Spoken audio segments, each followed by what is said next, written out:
오늘 설교 본문은 계시록 13장 1절부터 10절입니다.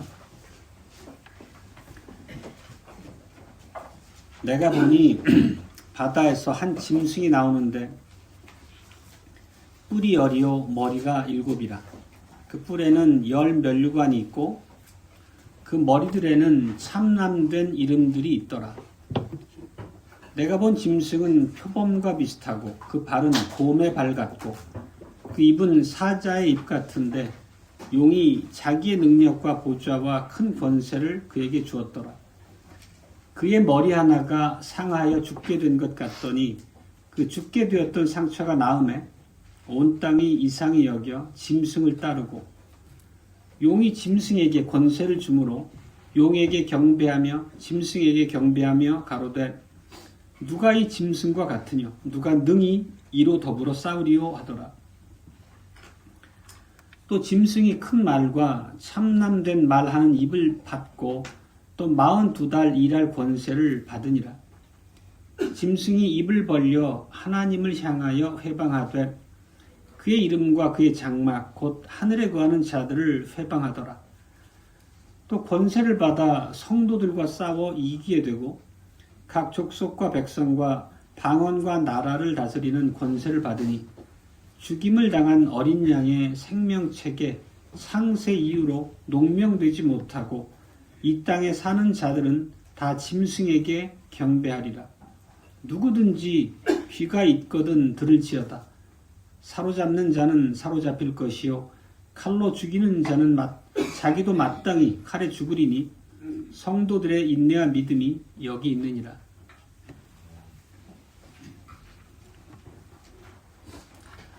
주 예수 그리스도의 사랑하는 형제자매 여러분, 오늘의 읽은 본문도 수많은 상징들로 이루어져 있습니다. 이 상징들을 우리가 이해함으로써 이 말씀을 통해 우리에게 주시는 하나님의 교훈, 또 우리를 향한 하나님의 명령에 대해서도 깊이 이해할 수 있을 겁니다. 계시록은 기본적으로 언약의 책입니다. 계시록을 우리가 부담스럽게 대하는 이유 중에 하나는 계시록이 마치 신비한 미래의 일을 예언하고 있는 책이다라고 하는 관점으로 이해하려고 들면 오리무중에 빠지게 됩니다. 그렇지만 계시록은 오직 하나의 관점만을 갖고 있습니다. 하나님께서 자기 백성과 언약을 맺으시고 그 언약을 어떻게 성취하셨는가에 관련된 책입니다. 하나님께서 자기 백성을 구원하시고 그들을 통해서 영광을 드러내시고자 하는 구속의 역사를 보여주는 책일 뿐입니다. 하나님의 계시로서 언약을 우리가 배우는 책입니다.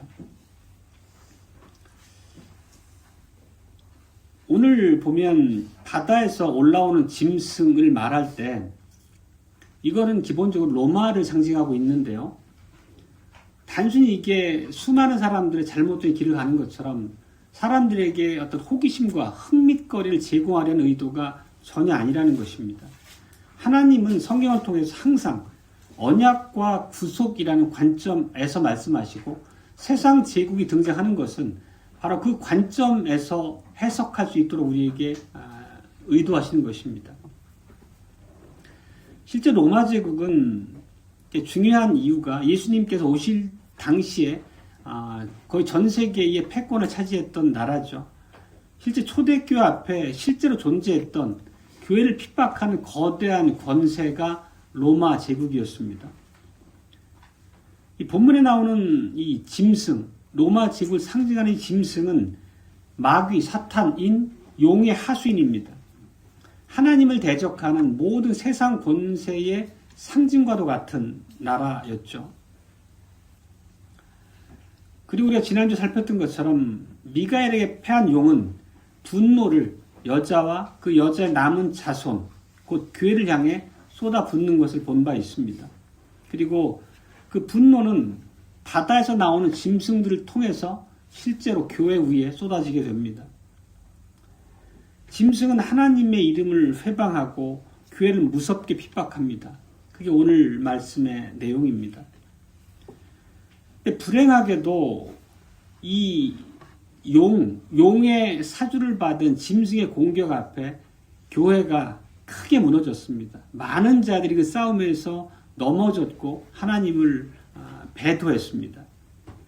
짐승에게 굴복하는 자는 용에게 경배하는 자고 그것은 결국 죽임을 당한 어린 양의 생명책에 기록되지 않은 자들임을 나타낸다라는 결과라고 요한 사도는 말하고 있습니다. 주님은 성령을 통해서 오늘 교회인 우리에게도 동일한 말씀을 하고 계십니다. 귀 있는 자는 들을지어다.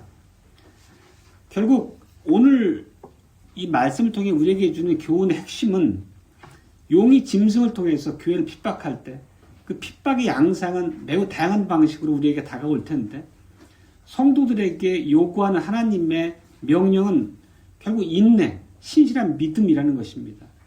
그 자리에서 이탈할 때 그것은 끔찍한 결과를 낳게 된다는 것을 말씀하고 있는 것입니다. 그럼 본문의 그 상징들 하나씩 살펴보면서 전체적인 말씀하시는 바를 우리가 배우겠습니다. 본문 1절에 보면 바다에서 나오는 한 짐승을 요한 사도가 봅니다. 그 모양을 묘사하는데 10뿔 7머리가 있고 그 뿔에는 10면류관이 있고 머리에는 참남된 이름이 있다 이렇게 묘사했습니다. 참남되다는 것은 신성모독이라는 의미입니다. 하나님을 모독하고 하나님을 욕되게 한다는 뜻입니다. 또 모습을 보면 표범 같고 바른 곰 같고 그 입은 사자 같고 실제 어떻게 그려볼 수 없을 만큼 기괴한 모습의 짐승입니다. 물론 이 짐승은 실제 존재하는 짐승이 아니라 상징, 환상임을 우리는 알고 있습니다. 그리고 이 짐승이 어떤 존재인지 알려면 짐승이 나오는 그 바다에 대한 의미를 우리가 먼저 살펴야 되겠습니다. 우리가 지난주에 살폈던 12장에 보면 17절에 성경을 보시면 같이 보시겠습니다. 용이 여자에게 분노하여 돌아가서 그 여자의 남은 자손 곧 예수의 증거를 가진 자들로 더불어 싸우려고 바다 모래 위에 섰더라 이렇습니다. 그러니까 미가엘에게 패한 용은 하늘에서 쫓겨났고 여자 곧 교회를 향해서 분노를 쏟아냅니다. 그렇지만 하나님의 보호하심 가운데서 용을 해할 수는 없었습니다. 여기서 여자는 구속사 전체를 관통하고 있는 언약 공동체로서의 교회를 의미하고 있습니다. 교회는 어떠한 경우에도 하나님의 돌보심 가운데 있기 때문에 사탄에게 멸망할 수 없다는 것을 말씀하고 있는 바입니다. 그래서 이번에 용은 그 분노를 여자의 남은 자손, 보면 여자를 어찌할 수 없기 때문에 그 분노를 돌리는데 그 대상이 누구냐면 여자의 남은 자손이라고 얘기합니다. 여자의 남은 자손은 각각의 성도들을 얘기하는 것입니다. 그들을 공격하기 위해서 바다 모래 위에 서 있다는 것이 12장 17절의 말씀입니다. 이 여자의 남은 자손은 언약 공동체 안에서 신실한 참된 믿음으로 살아가는 성도들을 얘기하는데 방금 봤던 것처럼 여자와 여자의 남은 자손을 분리해서 표기하고 있는 것을 봅니다. 그건 무슨 뜻이냐면 여자, 즉 언약 공동체로서 교회는 어떤 면에서도 항상 보편의 교회로서 하나님께서 보호하시기 때문에 이 땅에서 사라지는 법이 없다는 것을 의미합니다. 반면에 성도들은 용이 여자를 삼키는 데 실패한 그 분노를 성도들 향해 쏟아붓게 되는데 그 경우에 성도들은 치열한 영적 싸움 앞에 나설 수밖에 없다는 얘기를 하는 것입니다. 결국 교회를 공격하는 방식이 성도 개개인의 믿음을 이탈시키려고 하는 방식으로 우리들에게 임하는데 실제 그것이 우리가 사는 삶에서 누구나 경험하고 맞닥뜨리게 되는 영적 싸움을 얘기하는 것입니다. 다시 이제 바다로 다시 돌아가서 계시록에는 이 바다에 대한 표현이 아주 자주 나왔습니다. 그리고 우리가 구장에서 무저갱이라는 말을 살핀 바 있습니다. 무저갱은 사탄과 귀신들이 거하는 곳이라고 얘기했습니다. 그리고 오늘 이 본문에서 얘기하는 바다는 무저갱과 같다고 이해하면 됩니다. 물론 무저갱과 바다는 전적으로 같지는 않습니다. 바다는 이방 세계를 상징한다는 걸로 계시록에서 늘 사용해 왔습니다. 근데 이 경우 무저갱과 바다를 같다고 보는 것은 그 이방 나라가 하나님을 대적하는 권세로 드러날 때, 즉 마귀의 도구가 돼서 교회를 핍박할 때 그 이방 나라는 무저갱과 다르지 않다는 것을 의미합니다. 동일시할 수 있다는 얘기를 말씀드리는 것입니다. 그렇다고 하면 이 바다에서 나온 이 짐승은 무엇을 가리키겠습니까? 계속 우리가 살폈던 바대로 계시록에서는 언약 백성을 대적하는 두 가지 권세를 얘기해 왔습니다. 하나는 세상 제국이고 하나는 배도한 언약 백성이었습니다. 바다에서 올라오는 짐승은 바다가 이방 나라를 상징한다면 교회를 대적하는 이방의 나라 로마를 가리키고 있는 것입니다. 본문에서는. 그리고 11장에서 살폈던 땅의 짐승은 배도한 이스라엘을 우리가 상징하는 것으로 해석한 바 있습니다. 짐승은 공의, 마귀의 도구가 돼서 교회를 상징하는 권세인데 바다에서 나오는 짐승은 세상 나라를 얘기하고 땅에서 나오는 짐승은 배도한 이스라엘 백성을 가리킨다는 것입니다. 그러니까 공통적으로 같은 의미를 갖고 우리 해석할 수 있습니다. 그리고 요한이 본 이 짐승의 모습은 우리에게 매우 익숙합니다. 다니엘서를 우리가 이미 이제 설교로서 들었기 때문이죠. 다니엘서 7장에도 똑같이 그 바다에서 나오는 네 짐승에 대한 환상을 다니엘이 본 것을 기록하고 있습니다. 그리고 그 네 짐승은 각각 바벨론과 페르시아, 헬라, 로마를 상징하는 것으로 우리가 이미 배웠죠. 그리고 오늘 본문에 나오는 이 10뿔을 가진 짐승은 다니엘이 봤던 짐승의 네 번째와 일치합니다. 즉 로마라는 것을 그렇게 우리가 다시 확증할 수 있습니다. 로마가 여기서 짐승으로 묘사되는 것은 다시 말씀드리지만 교회를 핍박하고 대적하는 그런 권세이기 때문에 용의 도구로서 짐승이라고 우리가 표현하고 있습니다. 그 다음에 상징은 이 짐승의 모습을 묘사한 것을 우리가 이해를 해주겠는데 짐승이 10뿔을 가졌고 뿔마다 면류관이 있다 이렇게 얘기합니다. 먼저 결론을 말씀드리면 이 10뿔은 실제 예루살렘이 멸망했던 AD 70년까지 로마에 존재했던 10명의 황제를 가리킵니다. 그리고 이 다니엘서는 그런 표현이 없었는데 이 짐승에게 머리가 7이라고 얘기합니다. 이 7이라는 머리는 그 10명의 황제 중에서 스스로를 시저, 가이사라고 칭했던 7명의 황제를 얘기합니다. 그리고 그 머리들이 오늘 본문에 보는 것처럼 삼남된 신성모독적인 이름을 가지고 있었다 얘기했습니다. 실제 그 7 황제 이름들을 보면 아우구스투스, 세바스토스, 디부스, 데우스, 테오스 이런 이름들을 가지고 있는데 이 이름들의 의미가 경배받는 자, 신, 말하자면 하나님의 자리를, 하나님의 영광을 참칭하는 이름들을 다 가지고 있습니다. 그리고 그들은 특히 이 네로 황제라는 사람이 그게 있었는데 곳곳에 로마가 다스린 영역 곳곳에 황제를 숭배하는 신전을 세웠습니다.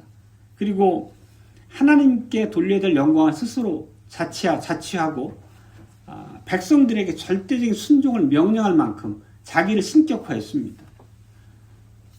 네로 황제 같은 경우는 그 높이가 36m 가까이 되는 거대한 신상을 세우기까지 했다고 알려져 있습니다. 이런 배경이 있기 때문에 바울은 데살로니가서 후서에서 이 시저, 가이사를 불법의 사람이란 말로 표현하고 있습니다. 하나님을 대적한다는 그 모든 뜻을 담은 표현이죠. 그리고 짐승의 모습을 조금 더 보면 표범 같고 곰의 발을 가졌고 사자의 입을 가진 존재를 묘사하고 있습니다.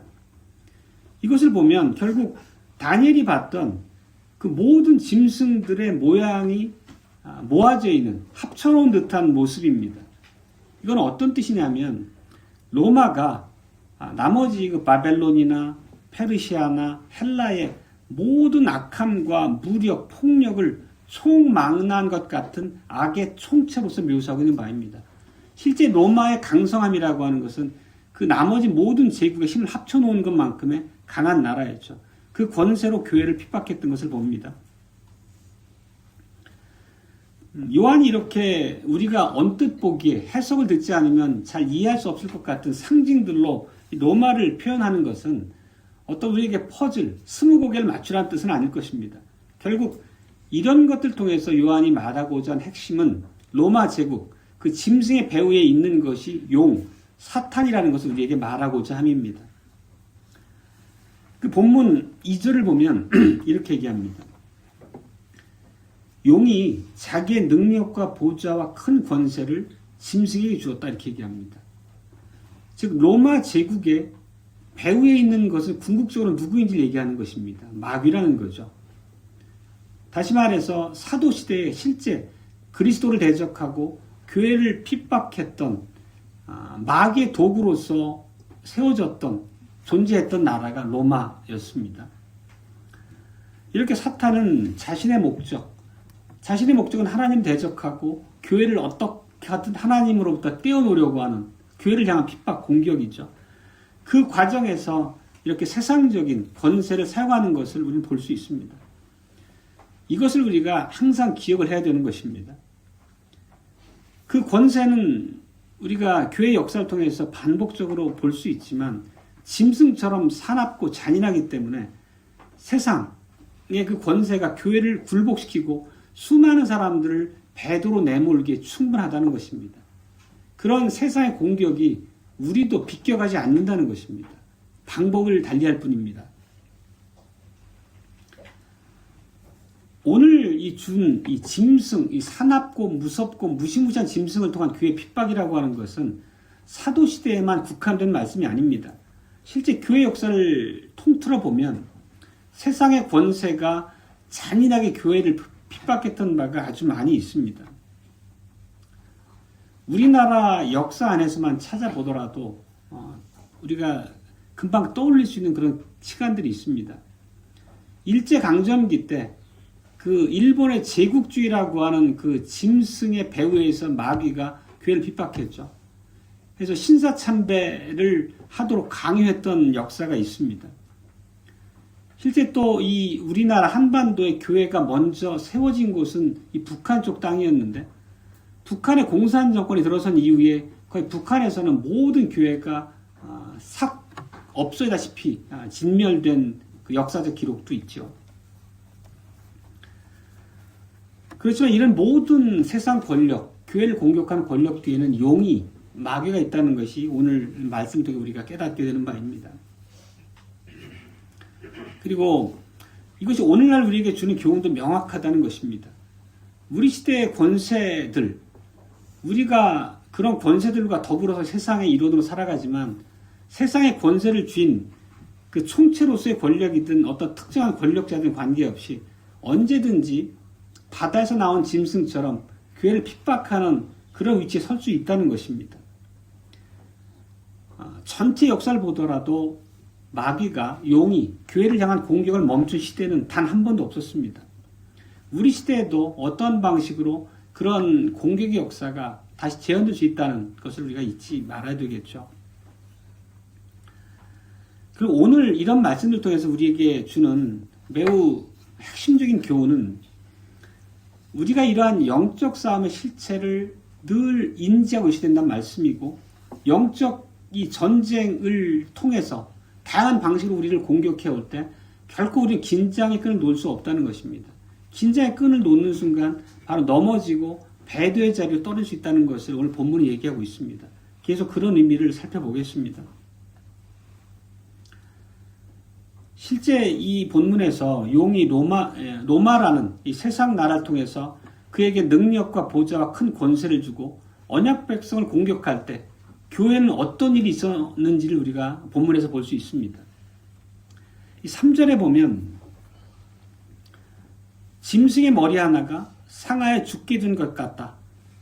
그리고 그 이후에 상처가 다시 나았다. 이런 표현이 있습니다. 그러면 이 상처를 입어서 거의 죽게 되었다가 살아난 게 누구겠습니까? 앞에서 우리가 이 머리는 로마의 시저라고 하는 스스로를 칭했던 7명의 황제를 얘기한다고 했습니다. 그래서 혹자는 이 머리를 네로 황제라고 해석하는 사람도 있는데, 네로 황제는 부활한 바가 없기 때문에 그건 좀 무리가 있는 해석이고, 설득력 있는 해석은 이 로마라고 하는 제국이 성격이 어떻게 변화됐나, 그 제국의 성격의 변화로 이해하는 게 타당합니다. 정리해서 말씀드리면 헬라적 로마가 사탄적 로마로 바뀌었다. 그 성격을 얘기하는 건데 어떤 의미냐면, 로마도 처음에는 사탄의 도구이긴 하지만 전면적으로 교회를 대적해서 핍박하지 않았던 시기가 있었습니다. 그 시기에는 예수님께서 승천하신 이후에 사도들의 선교를 통해서 복음이 아주 대대적으로 확장되는 그런 시기가 있었습니다. 그 시대가 헬라적 로마라고 하면, 반면에 그 성격이 바뀌면서 황제 숭배가 강화되고 교회를 황제 숭배에 거스르는 로마의 적으로 규정을 하고 철저하게 시스템적으로 교회를 핍박하던 시기가 있습니다. 그 사탄적 로마라고 볼 수 있습니다. 이렇게 로마의 성격이 헬라적 로마에서 사탄적 로마로 바뀌었다는 것 자체가 죽었던 짐승이 거의 죽을 만큼 상처를 입었던 짐승이 살아난 것으로 묘사할 수 있겠습니다. 그 의미를 조금 더 살펴보면 이렇습니다. 실제 로마 역사를 보면 7번째 이제 머리로 등장한 사람을 네로로 우리는 해석합니다. 실제 네로는 그 재위 기간을 보면 AD 54년부터 68년까지거든요. 실제 예루살렘이 멸망하는 직전까지 교회를 극악하게 핍박했던 왕이었죠. 사탄적 로마가 아주 극에 달았던 시기가 이 네로 황제의 재위 시간입니다. 그리고 우리가 그 역사 안에서도 기억하는 것처럼 네로가 로마 시내를 불태웠던 장면이 있었죠. 그것이 이런 이제 사탄적 로마의 성격을 매우 상징적으로 보여주는 사건이기도 합니다. 근데 이렇게 이제 그 로마 제국의 성격이 변화한 것을 치명적 상처를 입은 짐승이 살아난 것으로 우리가 해석할 수도 있고, 조금 더 성경적인 의미를 우리가 충분히 이해하기 위해서는 더 깊은 해석이 필요합니다. 우리가 지난 그 12장에서 보면 짐승은 용과 똑같이 묘사된 것을 볼 수 있습니다. 12장 3절에서 보면 그 용이, 짐승이 아니고 용이 7머리를 가졌고 뿔이 10개라고 묘사되고 있습니다. 그러면 오늘 짐승을 묘사한 것과 똑같은 걸 우리가 알 수 있습니다. 다시 말하면은 짐승의 머리가 상처를 입었다는 것은 짐승과 용을 동일시하게 되면 용이 상처를 입었다는 것에 다름 아닙니다. 그러면 용의 머리가 상처를 입었다, 깨졌다라고 하는 것은 결국 우리가 창세기 3장에서 여자의 후손이 뱀의 머리를 짓밟게 된다라고 하는 그 의미와 결부시켜 해석할 수 있게 될 것입니다. 그리고 똑같이 다니엘서에 보면 이런 예언이 있었습니다. 느부갓네살 왕이 거대한 신상을 본 꿈을 꾸고 그거를 다니엘을 통해서 해석을 듣게 되죠. 그리고 그 거대한 신상은 머리는 금이고 가슴은 은이고 배와 넓적다린 동이고 다리는 철이고, 이게 네 제국을 가리키는 상징이었었죠. 근데 그때 갑자기 뜨인 돌 하나가 그 거대한 신상을 산산조각 내고 세상을 가득 채웠다, 이런 묘사가 있었죠. 그 의미 자체는 복음이 세상에 가득할 것을 상징한다는 의미로 이해한 바 있습니다. 그리고 역사 안에서는 로마라는 나라가 그리스도에 의해서 깨지고 그 안에 복음이 충만할 것을 예언한 바라고 우리가 이해한 바 있습니다. 그렇다고 하면 오늘 이 짐승의 머리가 깨졌다는 것은 바로 로마 안에서 복음이 널리 전파되고 많은 사람들이 성도의 자리에 서게 됐다라고 하는 의미로 이해할 수 있습니다. 실제 헬라적 로마로서 로마가 교회에 대해서 이렇게 적대적이거나 심한 핍박을 가하지 않을 당시에 로마의 복음이 널리 선포가 됐죠. 사도행전에서 보듯이 많은 이제 바울을 포함한 사도들의 선교를 통해 가지고 로마 각 지역에 교회가 세워지고 많은 사람들이 교회 안으로 들어오는 그런 시기가 있었습니다. 이렇게 이제 복음이 전파됐다고 하고 로마 곳곳에 교회가 세워지는 바가 말하자면 복음의 검에 의해서 로마가 치명적인 상처가 입은 것으로 우리가 이해할 수 있다는 것입니다. 복음이 승리를 거둔 시기가 있었다는 것입니다. 그런데 짐승이 다시 그 상처에서 회복돼서 살아났다는 것은 그러한 판도가 급격히 바뀌었다는 것을 의미하고 있다는 의미입니다. 복음이 전파되고 황제 가정, 황제 권속들마저도 복음이 믿는 사람들이 나오고 그렇게 복음이 정말 세상에 가득할 것처럼 그런 승리의 계가를 올리고 있었지만 그 판도가 완벽히 바뀌는 것이 짐승의 회복으로 묘사되고 있는 것입니다. 다시 말하면 헬라적 로마가 완벽하게 사탄적 로마로 바뀌면서 교회가 맞게 되는 거대한 압박의 시대를 얘기합니다. 앞에서 말씀드린 것은 그 정점에 네로 황제가 있다고 말씀드렸었죠. 네로가 황제 숭배를 강화하고 교회를 공격합니다. 그 과정에서 수많은 사람들이 배도합니다. 실제 신약성경에 보면 이 시대의 교회 안에 거짓 교훈이 이제 팽배하게 나타나고 많은 성도들이 타락하고 배교했음을 기록하고 있습니다. 이 네로가 박해하던 시기에 로마 전역에서 거의 교회가 사라진 것처럼 그렇게 보이는 시기도 있었습니다. 이것을 지금 오늘 본문에서 죽은 것 같던 짐승이 다시 살아난 것이라고 하는 그 상징으로 묘사하고 있는 바입니다. 3절에 보면 온 땅이 이상히 여겨서 짐승을 따르고 짐승과 용에게 경배했다는 말을 하고 있습니다. 그러면서 온 땅은 이렇게 얘기합니다. 4절에서 누가 이 짐승과 같으냐? 누가 능히 이 짐승과 싸울 수 있겠느냐라고 얘기를 합니다.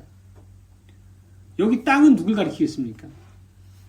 땅은 로마의 전역을 가리키는 것이 아니고 이스라엘을 가리킵니다. 계시록에서 땅은 이스라엘을 상징한다는 것으로 공통적으로 늘 반복돼서 사용되고 있습니다. 실제 이스라엘도 한때는 로마 황제를 숭배하는 것을 거부한 적이 있었죠. 그렇지만 예수 그리스도를 대적하는 과정에서 그를 십자가에 못 박기 위해서 빌라도 앞에서 그들이 외쳤던 바가 무엇이었습니까? 자기들에게 시저, 가이사 이외에는 황제, 왕이 없습니다라고 공적으로 배도 선언했던 바가 있습니다.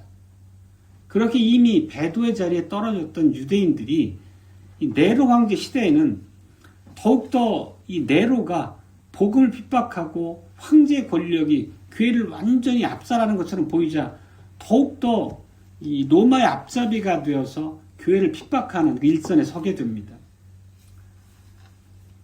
결국 이러한 그들의 모습에 대해서 우리가 앞에서 어떻게 묘사가 됐었냐면 예수님께서 요한사도를 통해서 서머나 교회나 빌라델비아 교회에 보냈던 편지에 보면 유대인들의 모임인 회당을 사탄의 회라고 하는 말로 표현한 바가 있습니다.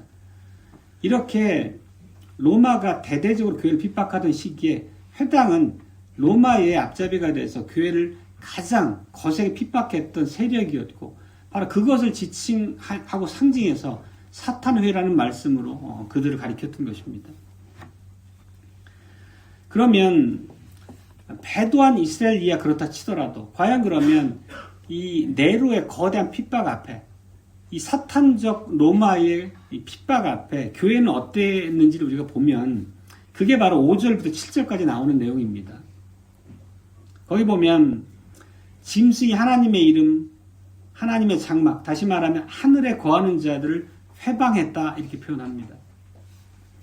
하늘에 거하는 자들은 누굴 가리키겠습니까? 죽은 성도를 가리키는 것이 아니고 이 땅에 있는 교회, 성도들 가리키는 표현입니다. 하늘에 거하는 자들.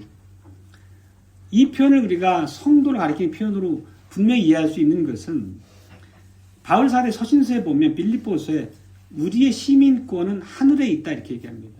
우리는 하늘에 있는 자들을 묘사하고 있습니다. 성도들을. 또 에베소서에 보더라도 우리는 그리스도와 함께 하늘에 앉아있다 이렇게 얘기합니다. 다시 말하면 오늘 이 계시록에 하늘에 거하는 자들은 교회의 성도들을 가리키는 것을 우리는 명확히 이해할 수 있습니다.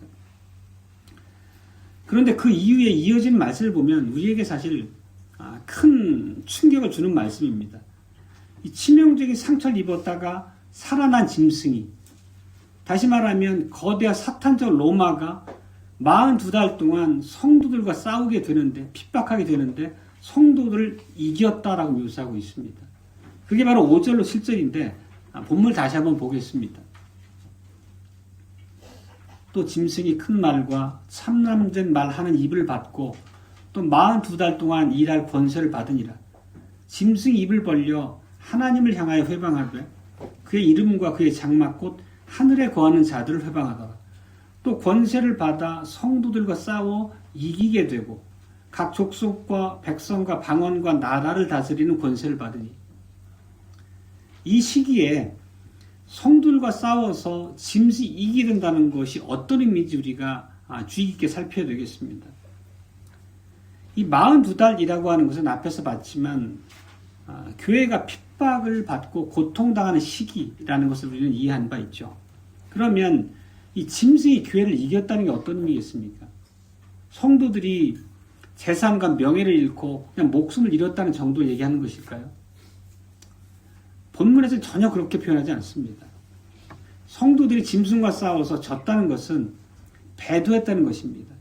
그리스도를 믿는 믿음을 저버렸다는 것입니다. 땅에 거하는 배도한 이스라엘들, 그들만이 배도하여서 그리스도를 버린 것이 아니라 하늘에 거하는 교회, 성도들도 이 로마의 핍박 앞에서 수많은 사람들이 교회를 떠나고 믿음을 버렸다는 것을 얘기하고 있는 것입니다. 실제 사도 바울의 서신서에 보면 그런 표현들이 많이 등장합니다. 어떤 이들은 다른 교훈을 가르치고 사도적 복음에서 떠났다. 어떤 이들은 믿음에서 파선했다. 어떤 이들은 부활신앙을 무너뜨렸다. 또 어떤 이들은 세상을 사랑해서 교회를 떠나갔다. 그러면서 이름까지 구체적으로 명시하고 있습니다. 후메네오, 알렉산더, 빌레도. 그 중에 이 데마라는 사람은 바울의 동역자로서 매우 신실했던 사람입니다. 그런 사람마저도 그 핍박을 견디지 못하고 믿음을 버렸다는 것입니다. 그것이 바로 이 사탄적 로마의 핍박 아래서 교회가 겪었던 참으로 가슴 아픈 실제의 역사라는 것입니다. 이게 오늘 우리에게 주는 경고의 역사적 배경을 우리에게 두고 있는 것입니다. 실제 이런 것은 우리에게 매우 충격적으로 다가오는 것이 사실입니다. 그렇지만 이것은 단지 역사 안에 한때 있었던 그냥 그때 과거 역사를 우리가 치부할 수는 없습니다. 엄연한 현실이고 실제 교회 역사 안에서 그런 시기가 적지 않게 있었다는 것을 우리는 알고 있죠. 근데 실제 주님의 가르침을 보면 예수님께서 살아계실 때 극심한 핍박의 때에 이렇게 신앙을 버리고 배도하는 자들이 있을 거라는 예언을 이미 하셨습니다.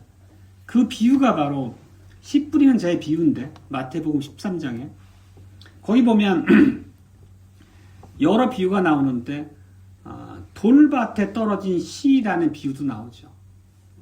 돌밭에 떨어진 씨는 뿌리를 내리지 못하고 말라버린다고 표현을 합니다. 그게 어떤 뜻이냐면 처음에 복음을 듣고 기쁨으로 받아들이지만 환난과 핍박이 오면 그냥 넘어지는 사람들이 있게 될 것을 예수님이 미리 예언하셨다는 뜻입니다.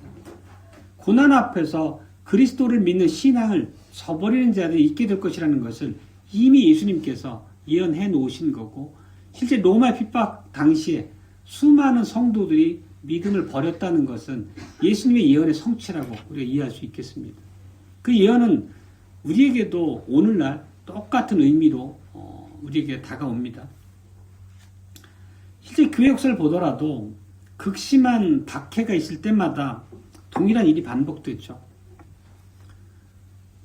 특히 1000년 이상의 로마 교회가 세상을 압제하던 시기에 수많은 믿음의 일꾼들이, 신실한 사람들이 그들의 폭력 앞에 얼마나 많은 핍박과 죽음을 당했습니까? 우리나라 역사를 앞에서도 봤었지만 실제 일제강점기에 그 일제라고 하는 그 짐승, 용의 도구로 일제가 교회를 핍박했을 때 수많은 교회 지도자들이 오히려 신사참배에 앞장섰던 역사가 우리에게도 있죠. 천황을 신으로 고백하고 예수 그리스도를 부정한 것입니다. 이거는 단순한 타협이라고 볼 수 없습니다. 오늘 본문에서 보시는 것처럼 짐승과 용에게 경배하는 것은 복음을 버리는 것에 다름 아닙니다. 그것은 곧 예수 그리스도를 믿는 믿음을 저버린 것과 동일하다는 것입니다.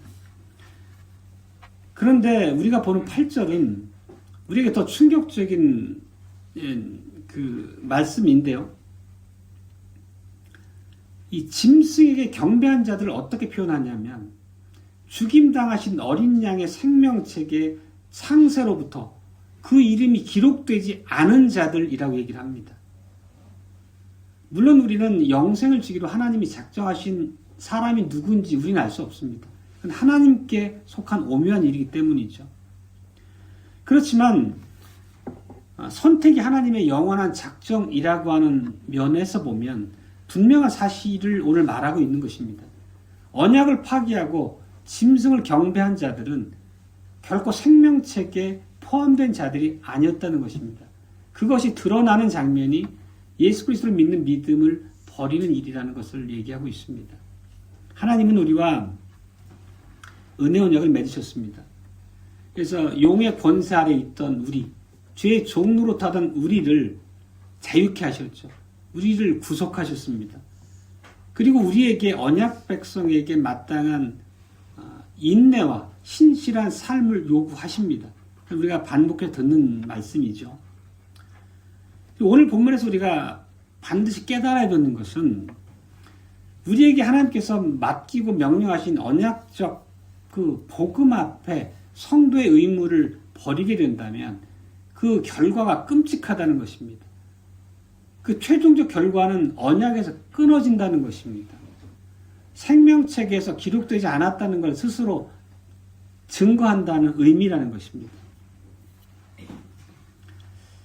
오늘 이 13장 본문의 말씀을 우리 참으로 귀담아 들어야 됩니다. 무겁게 받아들여야 됩니다. 이 말씀은 환난과 핍박의 날에 짐승과 싸워서 우리가 결코 패할 수 없다. 반드시 이기게 된다라고 하는 그런 거룩한 도전을 우리 앞에 두고 있는 것입니다.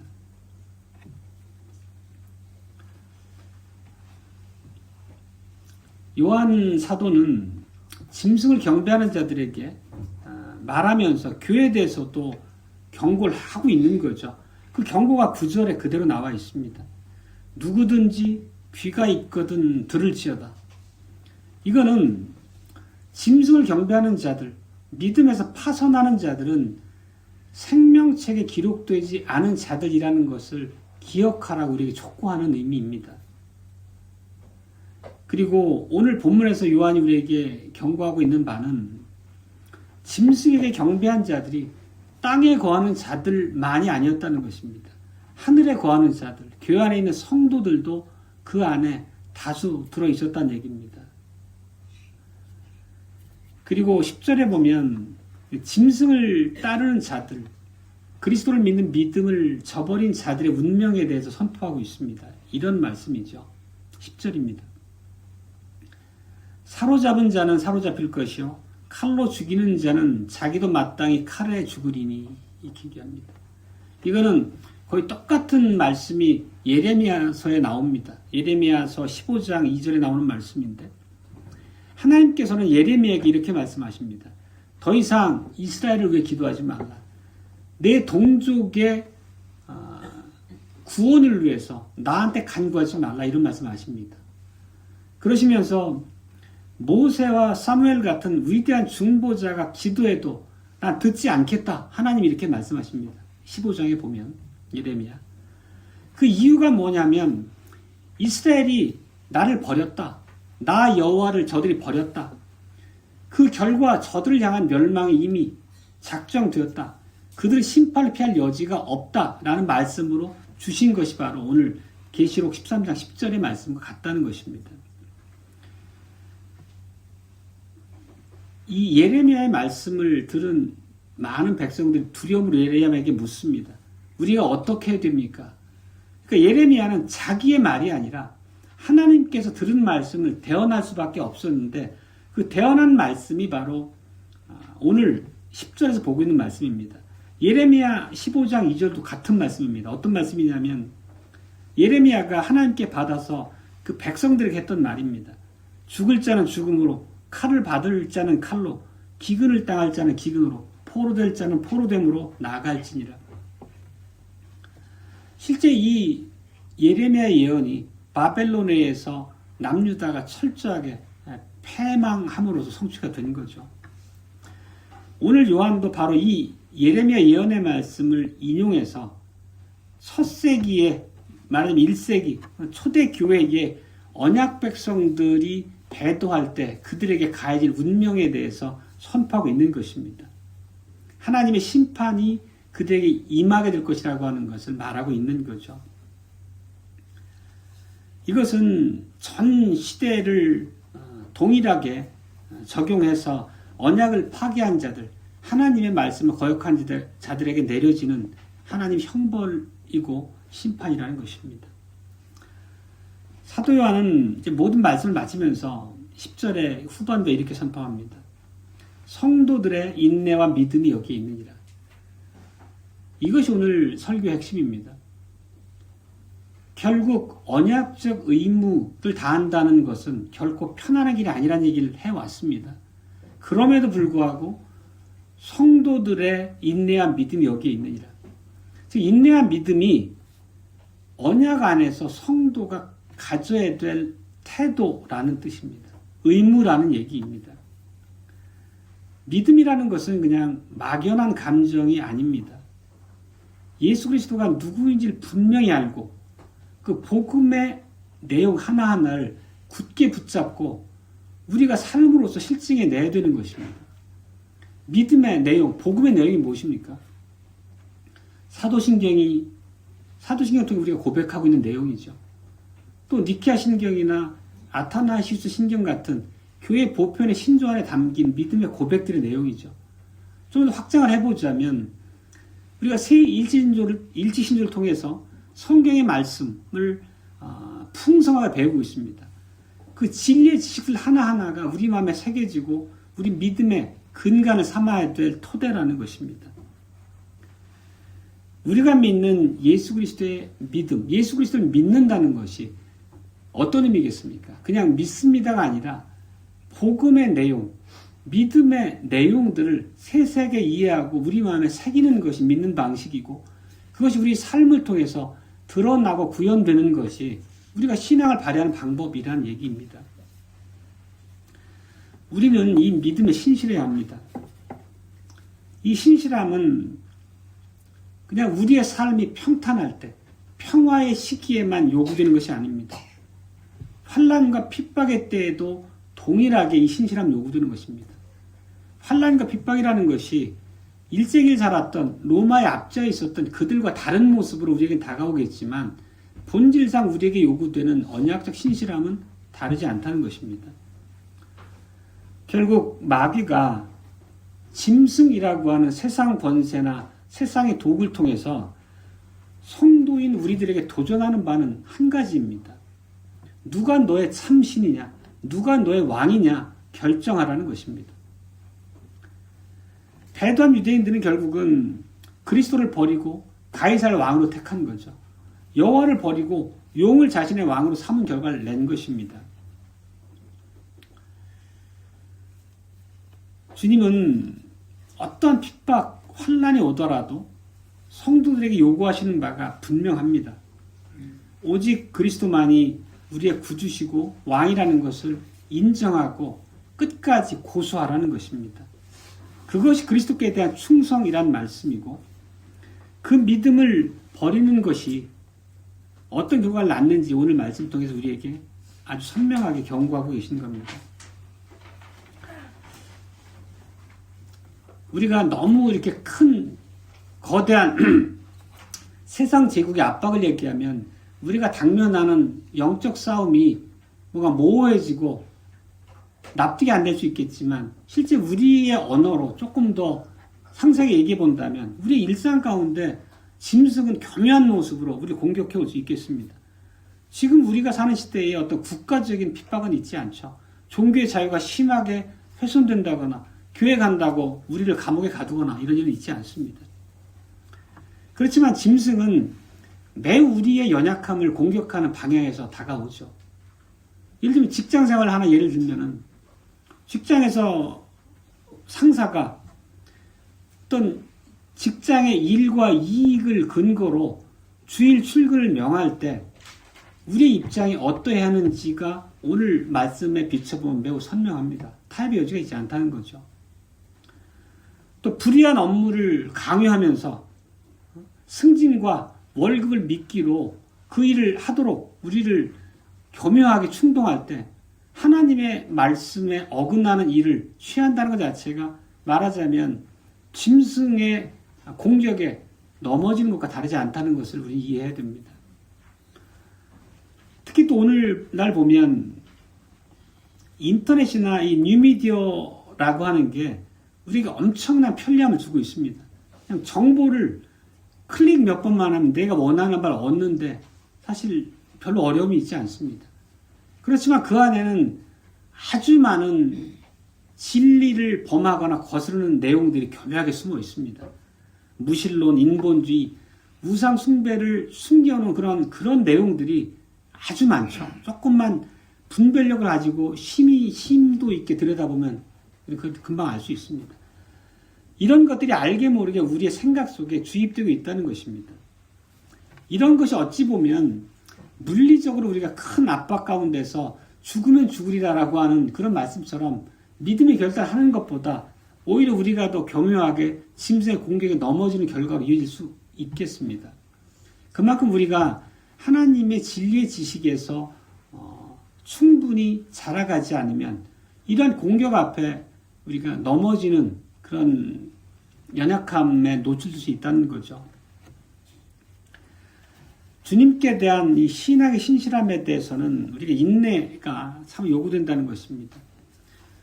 언약의 신실한 삶을 산다는 것은 어렵다는 것을 우리는 다 알고 계실 겁니다. 육체적인 고단함도 견뎌야 하고 마음고생, 또 때로는 물질의 손해, 아니면 세상과의 단절로 인한 그런 외로움, 이런 수많은 대가를 우리가 치러야지만 믿음의 신실함을 붙잡을 수 있다는 얘기입니다. 복음에 합당한 삶을 산다는 것은 하루하루의 삶이 녹록치 않다는 것을 얘기합니다. 그럼에도 불구하고 우리에게 인내를 요구하십니다. 이 싸움에서 인내하지 못하는 것은 오늘 표현을 빌자면 용에게 무릎을 꿇는 것입니다. 짐승에게 경배하는 것입니다. 그 결과는 생명체에게 있지 않다는 것을 드러낸다는 것입니다. 우리 각자가 처한 형편은 모두 다릅니다. 각자가 겪게 될 환난의 모습도 다르게 우리한테 다가올 겁니다. 누군가는 경제적 어려움으로, 누군가는 사람 간의 심한 갈등의 어려움으로, 또 이러저러한 다른 모습으로 내 신앙을 교묘하게 무너뜨리려고 하는 다양한 위협, 미혹, 핍박이 있을 겁니다. 만일 이러한 공격 앞에 우리가 인내하지 못하면, 신앙의 신실함을 잃어버린다면 용에게 굴복하는 일이라는 것을 우리는 오늘 본문에서 깨달아야 됩니다. 말씀 맺겠습니다.